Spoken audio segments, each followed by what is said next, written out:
downfall. Speaking on that ball stuff, now it's only right that LeBron go ball like all the GOATs. Kobe went ball, Jordan went ball. You don't see the connection, you know what I'm saying? That's what he need to do to get another ring, bro. I ain't even gonna lie. He need to go ball, bro. Yo, what is up, y'all? Welcome back to the channel. It's the one himself, Go to J-Lo, and I'm back with another video. And today we got a nice little reaction video talking about LeBron's hairline. Now we all know about dude's hairline, you know what I'm saying? Been going back and forth over the years, but shoot, hey, we just finna look at the transformation over the years, bro. 2001 to 2020. Let's get it, y'all. Being one of the greatest players ever and arguably getting better each year, his hairline has been doing the complete opposite. When LeBron James burst on the scene being claimed as the chosen one because of his raw ability in high school, this is also when he sported one of the craziest hairstyles of his career. At St. Vincent St. Mary, LeBron put up averages of 29 points, 8 rebounds, and 5 assists per game, all while capturing state titles and winning awards like Mr. Ohio Basketball and being featured on the cover of Slam magazine. But little do many know, Kobe Bryant is the one who had the most influence on not only his play, but also his hair during this time. And LeBron recently talked about this and said, "I want to be just like him, man. In high school, I wore a nappy afro because of Kobe Bryant. I always said my inspiration came from Jordan, but I always thought Jordan was..." He should have cherished that nappy afro while he had a chance, bro, because now that junk gone, bro, and it ain't never coming back, too. So out of this world, I could never get there. Kobe was someone that I just always kind of wanted to be like and play like. LeBron also during this time had a promising football career in high school, where he repped his unique hairstyles as well.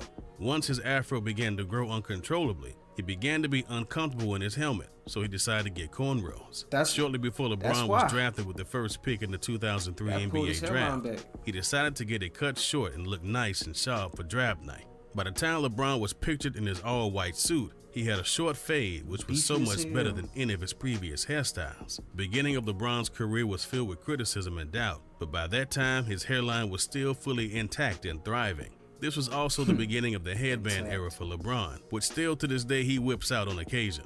A few years had gone by since draft night, and people started to realize that LeBron's hair was slowly disappearing, and even speculated that he used the headband to cover his hairline up. Most of LeBron's bad hairline y'all not right for that one, I ain't gonna lie. Years in Cleveland were outshined by the numbers and success he was having as an individual. But as the years progressed and his hairline started to shift back, the hair comments began to pour in. By the time LeBron was making his decision to take his talents to South Beach, he went live on air to tell the world his decision, and there he couldn't hide his hair with the headband, so the world got to see just how far back it was pushed. The hairline criticism came again, but was quickly out. That nigga hairline turned into the Batman signal. I ain't gonna lie. Corners just out of there, bro. Outshined by the unstoppable force that was the Big Three in Miami. For nearly 12 seasons and more than 1,000 consecutive games, LeBron James was rarely ever seen on the court with a headband.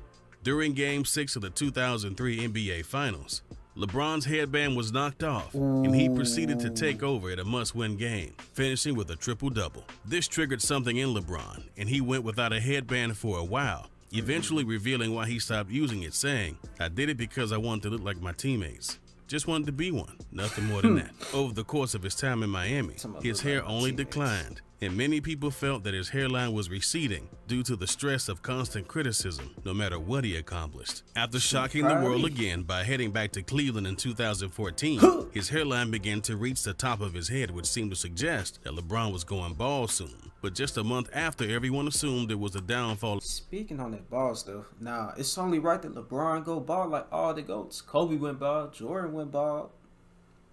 You don't see the connection, you know what I'm saying? That's what he need to do to get another ring, bro. I ain't even gonna lie.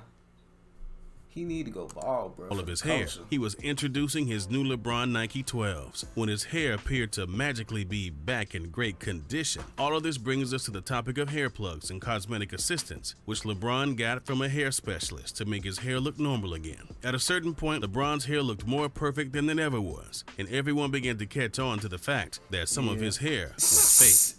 In May of 2017, LeBron was in an interview when he was talking about his hair and said, "I didn't go bald like Mike, but I'm getting there. LeBron saying this got a reaction, but the I funniest part was Tristan Thompson's reaction in the background, which pretty much said, "Yes, you are bald," written all over his face. In more recent years, LeBron has battled with his hair, and it seems to go back and forth between good and bad. But the recent news is that LeBron was getting professional hair plugs to make up for balding on the top of his head.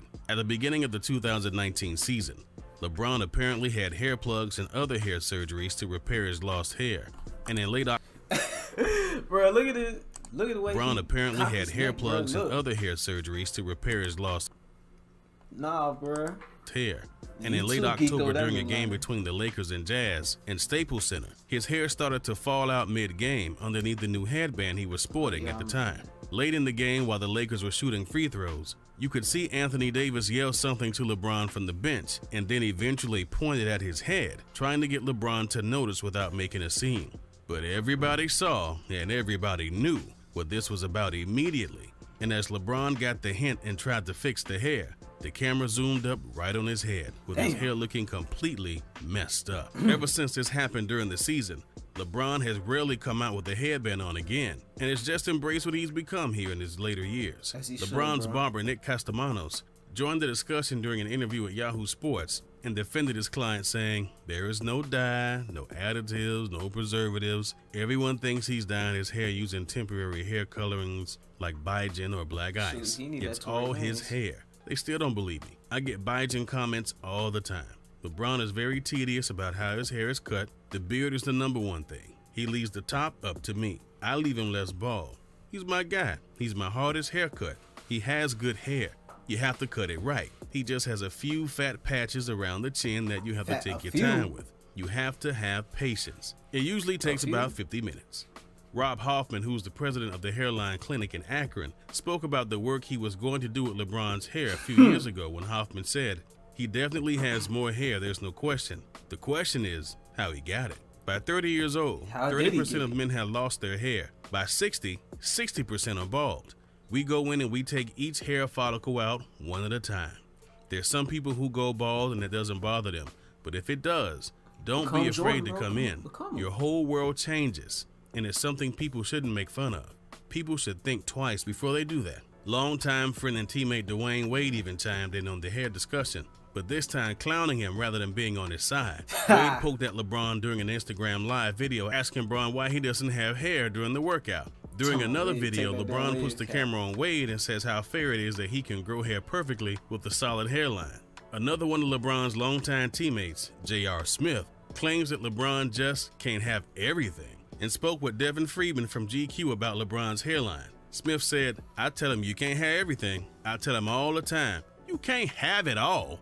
You have to give up one thing, and it just so happened it's your hair. If someone told me I'm going to give you $600 million, but I'm going to take your hair, take my hair." Over the course of more than a decade, LeBron has had to deal with the hair critics, so as of recently, he has started to embrace it. In 2019, LeBron found a video of himself dunking as a 16-year-old, and he quoted the tweet saying, "Young king on a mission and haven't stopped. P.S. Can't believe my hair decided to go Casper on me like this though." That's tough. Ghost. If you've enjoyed this video, then we're sure you'll enjoy the next one. Click on right now and enjoy. Shoot. Alright, y'all, hope you enjoyed this nice little reaction video, man. Hopefully LeBron hairline grow back, you know what I'm saying? Or he go bald, either one of those two. I think he need to go bald, cause nigga, that's what Jordan did. So naturally he ought to do the same thing, but shoot, hey. That's the end of the video, bruh. Take it easy.